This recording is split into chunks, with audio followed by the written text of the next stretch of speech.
Good evening, and thanks again for tuning into Tailgate Talks with Mark Outlet Seeds this summer.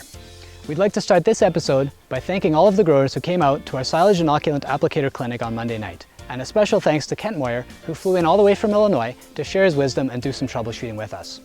We had a lot of questions about calibration and missing operators manuals, so that's all information that we've uploaded to our new website for your use this season.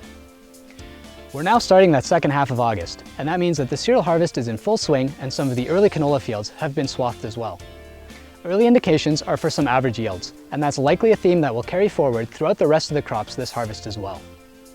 Despite a dismal start this spring, we're actually very close to our long-term averages for GDU accumulation. And that means that in many corn crops, like this PKP near Kleefeld, Manitoba, we're finding that plants are generally in the R3 or full milk stage. It's no secret that it's been really dry this summer. However, those deep-rooted plants, including corn, soybeans, and sunflowers, are actually holding on quite well. And we're seeing better plant health in most areas than we did at this point in the season in 2018. With the dry conditions, we're seeing that some of the new Pioneer early maturing hybrids are poised to do quite well on the way wagon, so that's certainly something that we're looking forward to. Soil moisture levels are being drawn out throughout the area, with one notable exception. In the far southeast part of our territory, some favorable early August rains means that the soil conditions are actually really good. However, for the rest of the region, any rains that we get in the next 10 days or so will certainly help to fill out those corn and soybean crops. We are going to be having some plot tours towards the end of August and the first week of September, with details to follow in next week's video.